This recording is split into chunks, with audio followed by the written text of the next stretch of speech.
বন্ধুরা, আজকের খবরটা ব্রাজিল সমর্থকদের জন্য একসাথে দুশ্চিন্তারও আবার আশারও। একদিকে ইনজুরির কারণে একে একে মূল খেলোয়াড় হারাচ্ছে সেলেসাওরা, অন্যদিকে নতুন মুখেরা দারুণ লড়াই দেখাচ্ছে।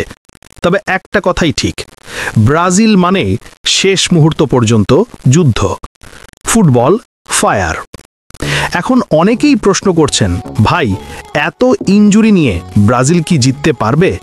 আমি বলবো, দলের নাম যখন ব্রাজিল, তখন বিশ্বাস হারানো মানেই ইতিহাস ভুলে যাওয়া।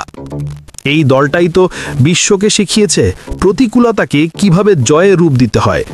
তবে হ্যাঁ, বাস্তবতা কঠিন। দলের কয়েকজন তারকা খেলোয়াড় এখন ইনজুরির কারণে মাঠের বাইরে।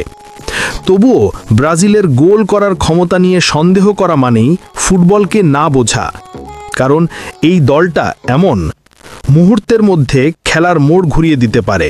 তাদের কাউন্টার অ্যাটাক, দ্রুত পাসিং আর ফিনিশিং সবই এখনও ভয়ঙ্কর রূপে উপস্থিত। তবে এবার যে ম্যাচটা সামনে, সেটা ব্রাজিলের জন্য মোটেও সহজ নয়। কারণ প্রতিপক্ষ এবার শক্তিশালী এবং মিডফিল্ডে দারুণ কন্ট্রোল রাখতে পারে। সেলেসাওদের জন্য আসল চ্যালেঞ্জ হবে এই মিডফিল্ড যুদ্ধেই। যদি মাঝমাঠে নিয়ন্ত্রণ ধরে রাখতে পারে, তাহলে জয়টা বড় ব্যবধানেই আসবে, সন্দেহ নেই। কিন্তু যদি মিডফিল্ড হারিয়ে ফেলে, ম্যাচটা উল্টেও যেতে পারে। এটাই ফুটবলের আসল সৌন্দর্য, অনিশ্চয়তা। এদিকে সামাজিক যোগাযোগ মাধ্যমে এখন চলছে একটাই বিতর্ক, রিচার্লিসনকে যেন এখনও দলে রাখা হচ্ছে। অনেকে বলছেন তার পারফরমেন্স অনেক দিন ধরেই অফ ফর্মে আছে। ক্লাব টটেনহামে কিংবা জাতীয় দলে গোলের দেখা পাচ্ছেন না তেমন।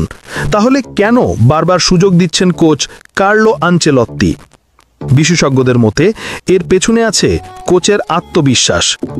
আনচেলত্তি হয়তো মনে করেন রিচার্লিসনের ভেতরে এখনও সেই আগুনটা আছে। একটা বড় ম্যাচই হয়তো তাকে আবার ফিরিয়ে দিতে পারে ফর্মে।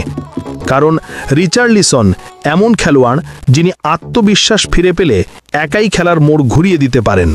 তাহলে প্রশ্ন থেকেই যায়, রিচার্লিসন কি এবার নিজেকে প্রমাণ করতে পারবে? আপনাদের কি মনে হয়? নিচে কমেন্টে লিখে জানিয়ে দিন, আমরা জানতে আগ্রহী। এখন আসি ইতিহাসের কথায়। ব্রাজিল যখনই দক্ষিণ কোরিয়ার মুখোমুখি হয়েছে, প্রায় সবসময়ই জয় তাদের। তিতের অধীনে আগের দুই ম্যাচেই কোরিয়া দুবার পরাজিত হয়েছিল বড় ব্যবধানে। তবে এবারের পরিস্থিতি একটু আলাদা। ইনজুরিতে দলে নেই বেশ কিছু গুরুত্বপূর্ণ মুখ, ফলে স্কোয়াডটা আগের মতো শক্তিশালী নয়। তবুও ইতিহাস বলে, ব্রাজিল কখনো হার মানে না।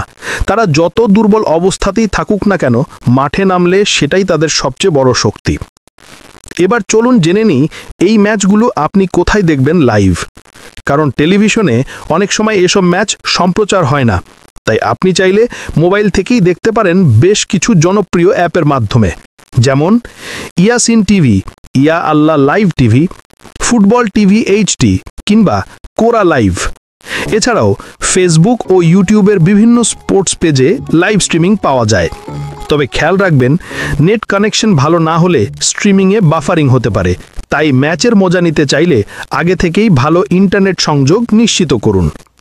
আর যদি কোনো টেকনিক্যাল সমস্যা হয়, চিন্তা করবেন না, কমেন্টে জানিয়ে দিন, আমরা চেষ্টা করব সমাধান খুঁজে দিতে ইনশাল্লাহ। সবশেষে একটা কথাই বলবো, ব্রাজিল মানেই আবেগ, ব্রাজিল মানেই নাটকীয়তা, আর ব্রাজিল মানেই শেষ বাঁশি বাজা পর্যন্ত যুদ্ধ। তাদের ইনজুরি, সমালোচনা সবকিছু পেরিয়ে আবারও মাঠে নামবে তারা গর্বের সঙ্গে। এটাই ব্রাজিলের আসল চেহারা, লড়াই, বিশ্বাস আর জয়ের প্রতীক। তো বন্ধুরা, আজকের মতো এতটুকুই। আপনাদের কি মনে হয়, এবারও কি ব্রাজিল পারবে ইতিহাস লিখতে? কমেন্টে জানান আপনার মতামত। আর ভিডিওটা ভালো লাগলে লাইক, শেয়ার ও সাবস্ক্রাইব করতে ভুলবেন না। কারণ সামনে আসছে আরও অনেক এক্সক্লুসিভ ফুটবল নিউজ ও বিশ্লেষণ। দেখা হবে পরের ভিডিওতে। ততক্ষণ পর্যন্ত ভালো থাকুন, ফুটবলের সঙ্গে থাকুন।